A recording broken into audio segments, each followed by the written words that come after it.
Hey, everybody, Kevin here with Pursuing Pixels, and welcome back to another edition of Save It for the Cast, and you know the drill by now. As per usual, I'm going to be kicking the ball over to Randall, John, and I for a little video games chit-chat.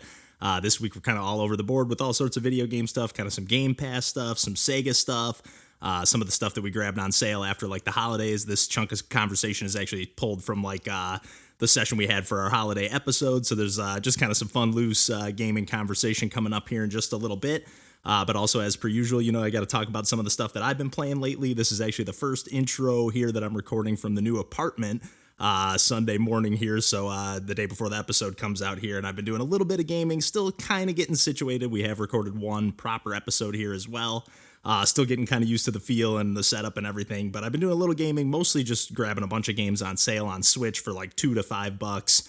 And one of the games that I snagged recently is a game called Aloof. This is a really cool puzzle game that I think I had seen like on social media somewhere. I remember having seen this somewhere before, and it's kind of like a block falling puzzle game, but also like with a little bit of like a versus battle kind of mode to it in the campaign single player, and then there's also like a 2-player battle mode to the best that I can tell, and you could even play the co-op or the campaign co-op. At least it has like a little pop-up on the screen like, hey, play co-op if you want on the title screen. But it's got a pretty cool art style, a little cutesy. It's a little... There's parts of it that are cool and parts of it that are like a little bit jank. Like when I watched the trailer, there's like a little bunny in these islands that pop up on the top, and it's just like a little bit lacking on the animation side of things, but that's a very small gripe. But just seeing like a quick clip in the trailer, I was like, I don't know if this game seems cool, but for $2, I'll give it a shot. It seems like it's got some cool mechanics, and I had watched a review online, and the person doing the review had kind of raved about it. I forget who it was even. I think it was Defunct Games, if I'm not mistaken. But anyways, they had kind of really raved about it and kind of made some comparisons to like Puzzle Fighter in terms of like a 2-player versus puzzle, mode. And I love that game. Randall and I are huge fans of that one. I think Randall probably a little bit more so than me. But what's really cool about this game, and at first I wasn't 100% sure. I thought I was maybe doing something wrong because the blocks don't actually fall. It's set up like a falling, grid or whatever, kind of like a Tetris or Puyo Puyo, and it's a little more similar to Puyo Puyo on the puzzle mechanics in the sense that you usually just have 2 blocks of whatever color combo, and then you have to set up shapes, and I think you just have to get a shape of like connect 5 of the same color tile in any shape, and then those shapes will then create islands for your bunny to like jump on, and like they also create like the islands are essentially like shields of some kind. I haven't gotten too far into the game, but yeah, you have to set up like combos to, like, for example, like one of the enemies, I'm still kind of going through the tutorial here, I took down the first kind of enemy battle, and then the next one, that enemy has a shield, so you have to set up a combo to get through that shield, and every time you get not a combo, but every time you set up like a chain of 5 or whatever for a color, it sends like a wave towards your enemy. And sometimes you're not fighting against an enemy, so it's kind of interesting how it works. But you send a wave towards your enemy, and then when you get a combo, it sends like kind of a second wave right after it. So your first wave will kind of knock out the shield, and then it's on like a timer before it regenerates, and then that second wave will hit and do some damage. So it seems like there's some really cool, especially if you're playing, I haven't had a chance to play co-op, or not co-op, well, I haven't had a chance to do that either, but I haven't had a chance to play competitively or any kind of multiplayer mode.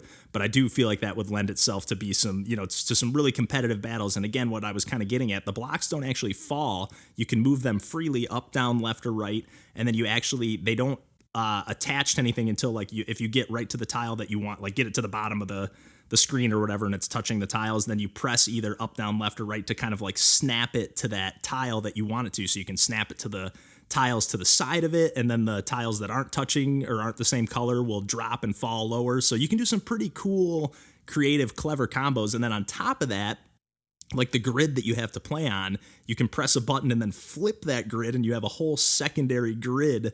So you can kind of like, plan out where you want to keep your different color blocks. Like, okay, I want the blues and the pinks on this side and the yellows and the greens, or I know I got a good combo coming up on this side, and you can kind of flip flop. It's taking a little bit of getting used to, especially because it doesn't let you remap the controls at all. So I'm just kind of getting used to, the flow of things or whatever, but it's still seems like it's going to be a really cool game. I'm really looking forward to playing more. And obviously for $2, I can't complain. Even if it wasn't any good, I'd be happy to support the developer and the publisher and whatnot.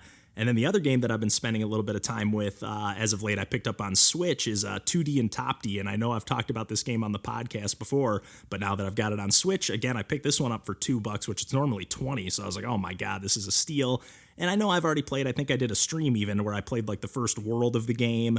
I know I played the demo as well. And that's one thing that's really cool, the demo. I don't know if there's a demo on Switch, but the demo does a great job of like giving you, I just got to the third world in the game on Switch this morning here. And actually, one of the levels I played, I was like, oh, I remember this one from the demo where you're like, so they're showing you some like later stuff in the game as opposed to just like the first 5 or 10 stages or whatever, which still are pretty challenging in and of themselves. But later in the game, it definitely starts to get really, really tough. It's like, I know I said this before when I talked about this game, but it's such a good balance of like precision platformer and really hard puzzle game. Like you really got to think about these puzzles, but then you really also have to execute them, both from the side-scrolling platformer, the gimmick of this game, for lack of a better term, but like the concept of this game is the 2D and Topdee. You have like a 2D side-scrolling section of the game, and then you can swap to your other character and play in like a Topdee mode, and like the different enemies will react in different ways. Like there's these bats in the second zone that will kind of just fly back and forth in like their horizontal line, but then if you switch to Topdee mode or top-down mode, the bats will start following you, and then you can get them lined up in a different spot, and you really have to do a lot of like kiting of the enemies and getting them to kind of wander around and pick up the keys for you, because it's one of those games kind of like in like the new Super Mario Brothers games where you can like throw turtle shell and if it hits any of the coins, or even like your fireballs, I think sometimes pick up coins, and it kind of works like that where like, yeah, if you kite the enemies over into this area, so it's all about kind of like a lot of order of operations, like, okay, I can't get this key until I get this key first, because I still need, like, if I get them in the opposite order, it'll like the key blocks will unlock and then I won't have anything to jump back up on. And it's a lot of, just juggling your two characters and their two abilities. And it's a game I'd really be curious, because I know this game has 2-player co-op as well. And I'm really curious how that works. I don't know if you're both playing at the same time or if you still have to kind of swap. I got to imagine it'd be a little bit broken if you could both play at the same time, but you never know. And one thing too that's really cool, like now that I've played a few more bosses, the bosses are really, really tough. They lean into that like precision platformer arcadey. It's one-hit death for everything in the game, not just the bosses. But one thing that's really cool is all the bosses seem to have 3 phases so far. And after I beat the third, or each phase you beat, like if you take a hit and die, you start right from the phase you're on. So like, okay, I got the first hit, and it's kind of like a chain, you have to do things with both characters and kind of set things up. So it's like, okay, I got the first hit in, I don't have to start all the way over from scratch, which is really, really nice, especially when this game is as tough as it is. Like I said, I just got to the third world today, but I'm so glad that I've been seeing quite a few games that I've played over the years on either Itch.io or Steam or whatever, or checked out the demo for, and then been like, I know I'd play this, but I just don't play games all that much on my laptop unless I'm just poking around on Itch.io and checking out Game Jam stuff. But being able to pick up some of these games that I played a while back on Switch or whatever platform, to just be able to pick them up real quick and rip through a few levels, it's just been so nice. And 2D and Topdee, as hard as it is, it's like a perfect game to fire up in the morning. It's just got this, other than in the boss stages, it's got these great, like, just relaxing tunes that let you just kind of contemplate the level until you figure it out, which is really fun, even though like my instinct is just to kind of want to rip through them, because it does have that side-scrolling platformer kind of element. And once you do solve the puzzle, you do have to execute it pretty quickly in a lot of cases, so to avoid the enemies and whatnot. But just a really great game that I wanted to give another shout out, even though I know we've talked about it before. And I've been playing a few other games here and there, but none that I've really sunk my teeth into enough. So I'm gonna keep it on the short and sweet-ish side here for the intro, and kick it over to John, Randall, and I for little video games chit-chat that we recorded right during or right after whatever the holiday episode that we recorded at the end of the year. But on that note, I'm going to wrap things up here, and we will catch you next week. And until then, take care.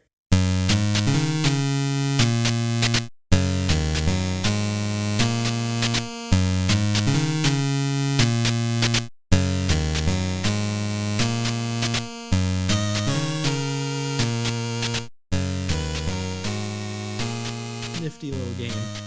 Yeah, I've just been things to my wish list. I've been going nuts adding things to my wish list. Me too. And then just I've like not been checking the eShops at all. Yeah, but then I'm also like, same. If it's not even on sale, I'm not even looking at it.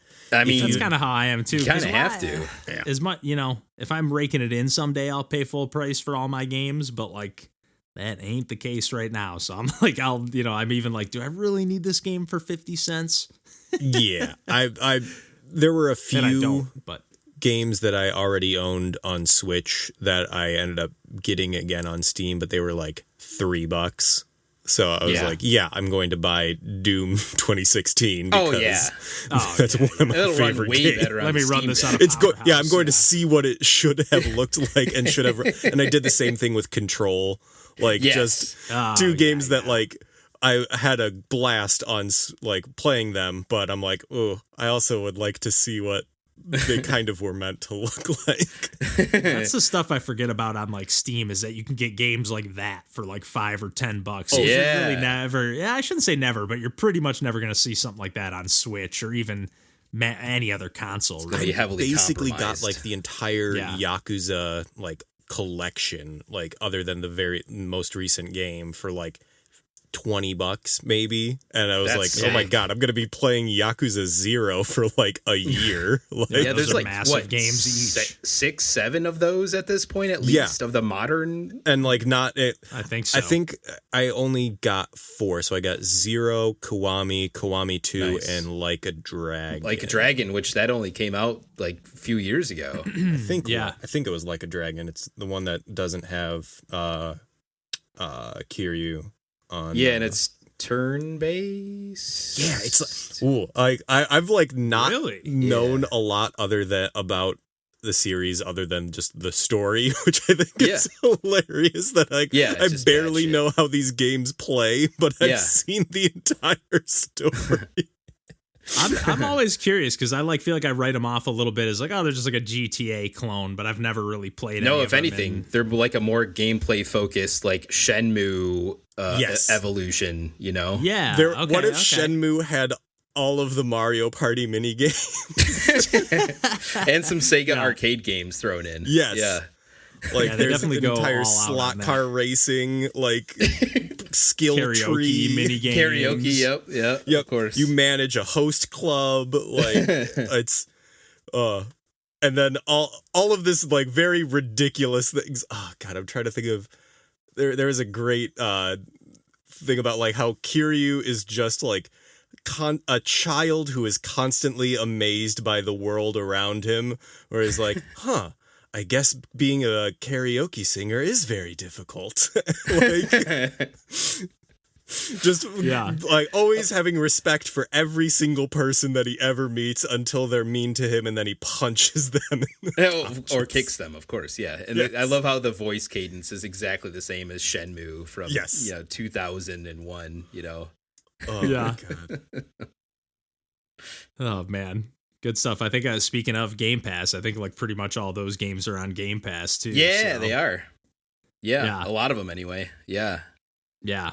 Which Sega just announced, like they're doing a whole bunch of new games in all of the series that I love from Dreamcast era or before. Like they're making a new Jet Set Radio. They're making a new Yes. They're making like a new Shinobi that looks like super dope. It looked like it had like that new 2D, 3D. I think from my recollection, it was like they kind of just did a real teaser, like fast trailer, but it looked like it was kind of 2D art style, similar to that Streets of Rage 4 style. Okay. And it looked pretty slick. Yeah. Looked like they're kind of leaning back to their kind of Dreamcasty, like Sega Saturn through Dreamcast roots, you know, for these new games, which I am appreciative of. Good. Yeah. Good for Count Sega. me in for that too. Yeah. They've had some major ups and downs. So like, Yeah. I feel like They they've seem been to on be on a a bit of an pretty upswing. decent upswing. Yeah. They have. Yeah. They really even have. like the last couple, like again, there's been some misses, but I feel like the Sonic games have been on a better. little bit of an uptrend. Yeah. Except for the most recent one. I thought people liked that one. No, you're thinking of But I thought there were like Frontiers. 2 back to back. I thought I thought They Frontiers got was- Sonic on that annual release schedule. They now. just put out a I new thought one. there was like 2 a year, man. Yeah, Those it's Sonic games are just Pokemon cruising. style. yeah. What is it? I think it's Sonic Superstars. I thought there was like Yeah. isn't that 2D one? People Yep. don't like that one. I'm Maybe just been you know what? Maybe seeing- I'm. Well, maybe I'm just thinking about the fact that people were like, "Oh, we're getting a new Mario and a new Sonic game at the same time." I think that's what I'm thinking about, is just people being hyped for it and not. Yeah, but for me, I've been burned enough times. My favorite Sonic game to this date is either Sonic Adventure, which is honestly a fucking mess of a video game. It But is. it's a fun mess. Yeah, it is. Or it is. Or Sonic Colors is actually kind of good. I still need to play I've heard that those game. remakes are terrible, but I played it on Wii, and it was jank at times too. But the 2D 3D mix, it was just like a good perfect blend, and I kind of actually like those little alien colors power ups that you got. That one Sonic Forces was the one where you could make your own OC character, and like it was fine. Was that like that was okay. 360 era, right? Forces? I got it on No, Switch. I was gonna say I thought that was Switch. I Early think it was the one Switch. before. It was Whoa. yeah, like first Before that, year like, or two. Before that Galaxy-esque one. I think it was before World. That was one. Sonic Lost World, and I know that Yeah. because they had Yes. specific Wii U content for that, but I still didn't buy it. Yeah. Nah. That one actually looked kind of good, to be honest, but probably Yeah. just because I was like, it kind of looks like Galaxy. Every Yeah. 3D Sonic is fine. Like they're perfectly fine games. Yeah. But also entirely forgettable. And Yeah, come at them Yeah. with their just let it wash over you. Don't expect it to be game of the year stuff. yeah. Yeah. Yeah. If you're a big fan and you like just like running around fast and jumping around, you can get your fun, especially in the 3D ones. I did buy the Sonic Origins Plus collection because I saw like they added Amy to the retro Sonic games and made a bunch of other tweaks and like all the Game Gear games, stuff that people like me would be interested in touching. All that stuff is like in this super collection. So Is that the one where you have to keep buying the DLC for the extra games, or no? at least in this Plus version, that seems like it's just all on the cart. Maybe with the original release, that was the case. I don't know. Okay. I thought I remember there being like a little hubbub where people were like, "Oh, you got to buy all the old Sonic games one at a time in this collection, like all his like DLC." It probably was the case then. Yeah, if you bought it when it first Yeah. came out. That seems to be the way to go, to wait. Like I was even ticked the other day. I saw like on probably just on Amazon. I was scrolling. Yeah, it was on Amazon, and I saw that there was like a new version of that Turtles I saw that Shredder's too. Revenge with Yeah. like the DLC. I added. know. I'm like, get the fuck I know. out of here, Got burned. man. Got burned I on that know. one. Just gotta wait. Just gotta wait on every game. There's always going to be a Game of the Year edition. If there's enough money to be made, there's always going to be a Game of Unless the Year it's edition. niche, in which case it could either drop to Disappear. $10 or $15 or disappear in 5 seconds. And then be like impossible to know. $90. Yes. Yeah. Even some of like the most random games. I mean, I'm sure I could find a cheaper copy somewhere, but like Paper Mario Color Splash is like my $90 on Amazon. Yeah. You like can't buy It's- that game. Yeah, it is very rare. And I kind of want that game. It's a But, good game. You know, Yeah. a pirate's life for me. I still got to get Origami King too. I totally forgot. What about Pirate's Life for me? I'm just saying, if you want to play any of those Paper Mario Oh. games, but you don't want to. It's true. It's been so long, man. It's been since like my DS Lite days, really. I never than, was like, able retro. to get like the Dolphin emulator to work. Same. Like Yeah. Nothing 3D. Nothing 3D. No. Yeah. I definitely, that's another thing I do want to get up and running again too, and I've never been able to get all that great on my laptop is like a good proper, and that's one reason to maybe get a Mac is because I love that freaking .emu or whatever, that, not .emu, OpenEmu, that emulator. Don't buy a Mac for the like one emulator app. I'm sure you can find a. I also want to get a Mac though. I also want to get a You Mac. get a for the Mac fact Mini that- probably for that. That's actually what I'm leaning for, because I do Yeah. want to have a Mac also, because I just want to like.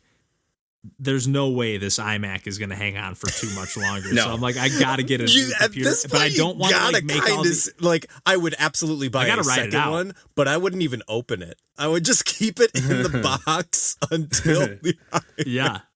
properly Yeah. seasoned for a number But of I, years. I got to ride this one out for sure. But I'm like, I do want to like be able to just like use GarageBand and just keep all the presets. Although, to be honest, I don't know how old of a version of GarageBand I'm using. I don't even know if any of this stuff will still be active. But even like the EQ and all that stuff, like just have to start from scratch again. I'm like, dude, I'm buying a Mac, even if just for that. Even if I just go to like well, actually, at a lot of those like game shops we went to, Randall, they had like a lot of those like, used Macs. Like, so I could even get something like that. That's like true. cheaper laptop. Those Mac Mini might be the way to go. Yeah, 3 years old. You can absolutely find get a refurbished, a decent one.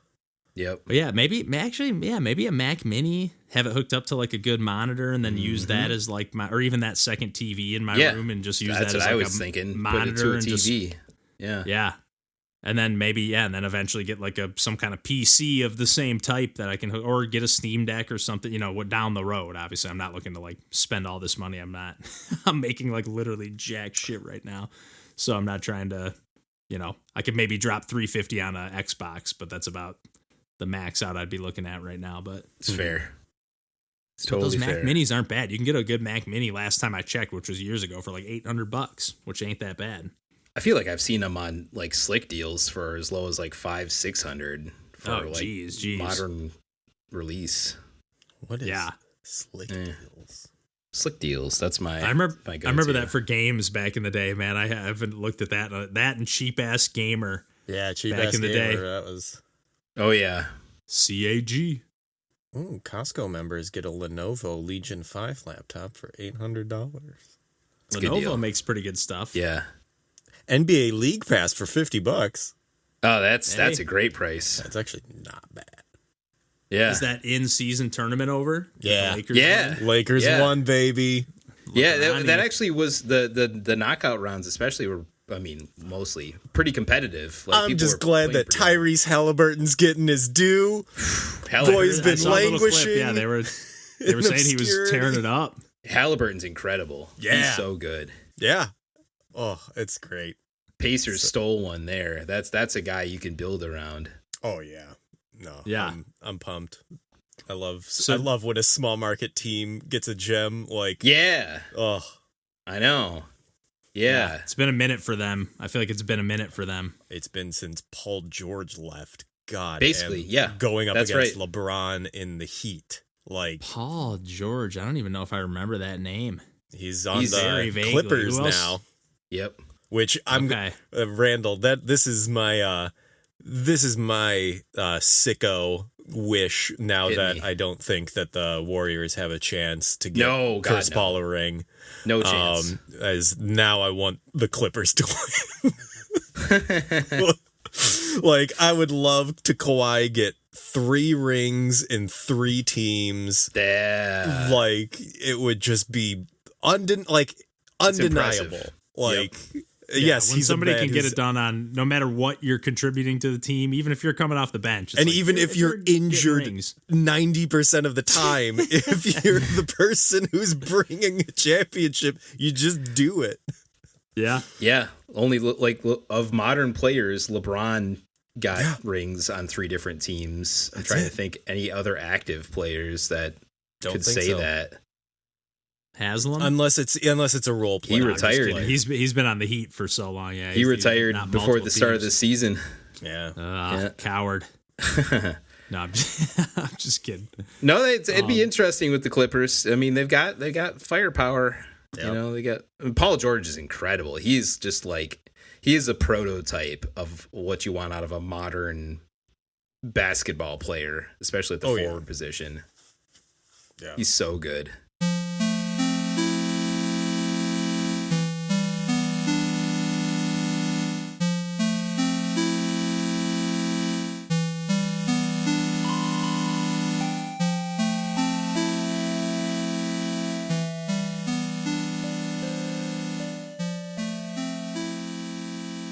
We need to record this podcast, but this, for some reason, that reminded me, Kevin, the last time we recorded, we talked about OSAT games. Yeah. And my man is going to release Pogo Girl on Genesis. Genesis. I'm like, fuck yes. What? I thought I pinged you in the Discord because I saw he announced it, and I was like, Randall, you got to see this. I would be buying. That's sick. Oh, 100%. yeah, I was so pumped. Like the perfect timing because we literally, we were just talking about because you talking. I recently a week or two before. Yeah, you were talking about like his like Mega Drive tutorials and whatever, and we were like, oh yeah, it looks like he's on hiatus with that or not doing it right now. And then I was like, oh, he's making this game for Genesis. Like, I need that shit. I think he has a mobile game coming out too. He's on a freaking roll right now. Was that on that the Genesis engine originally when he made it, or no? I know he uses what is the name of that engine? Like Haxaflixel Which he could if he like wanted that? to, because he puts those tutorials out. But I know he definitely has made games for Genesis on those platforms, Master System. And that's whatever. Sick. So that rules. That rules so hard. I'm very excited about that. I'm very pumped for that. Yeah, that's one that I like need to have. Yes. That's how I'm going to play it for the first time, is when I get a release in my hands, digitally or physically. Yeah, and mark on my the words original right hardware? Here. On Mega Drive, on Genesis. That's how I'm going to play it. That's sick. That's sick as hell. Yeah. I will not allow him to send me a copy of that game because he constantly, like I told him, I was like, I'm buying Kid Bubblegum. I was like, this is the first time you're releasing a game while I'm working. So I was like, I'm buying this game. I was like, don't send it to me. And then immediately he's like, too bad, I'm sending you a key. And I was like, man, come on. I was like, I'm going to buy it, like your stuff on Switch. Or I was like, I'm spending money on your stuff sometime soon. And then, shortly after I saw that. So I'm like, I haven't said anything to him yet, but I'm like, I'm never giving Just you my place the order. address. Don't even tell him. I'm not giving you my address. He'll find out when he has to mail it. Yeah, you can send me digital copies all you want, man, but you can't send me a physical copy unless I give you my address. I'm going to give unless I give you money. Yes, he's going to get money, and just whatever money it takes, I will pay. Have you played that game, Randall? No, but I've seen screenshots and stuff, but no. It's fantastic. I only would say it's not his best game just because like the other game, like Chibi Ninja and Spear DX have like so many more levels. Yeah. But I do feel like the levels in Go Go Pogo Girl have like a little more to them. Like it feels like a little more like an adventure as opposed to like the other games feel a little more like arcadey. Let's rip through these, like even if there's some scrolling kind of single screeny arcade levels, which is awesome. I love that all day long. But like Go Go Pogo Girl does feel like the one that like kind of is worthy of the like, give me that cartridge, give me that booklet. I love I love the art. I always love the artists he gets for the game releases and stuff like that. I love the splash art or thumbnails for his games. So. Oh yeah, just looks so like Sega or almost like slash PC games of the time, and it's even got a little like PC Engine kind of flair, like the colorfulness of it. Yeah, yep. Turbo Graphics. Yep. I don't know why I called it PC Engine there. No, that's interchangeable. Mm-hmm. For what it's worth, way more games came out on PC Engine as opposed to Turbo Graphics. True. Okay, I'm gonna jot down a new start time. Yep, that's my little tangent. That's what we do. That's what we do on this. We have 3 different start times. Only way to do it, baby. Especially for the Annie baby. Yeah, not Annie. Holiday.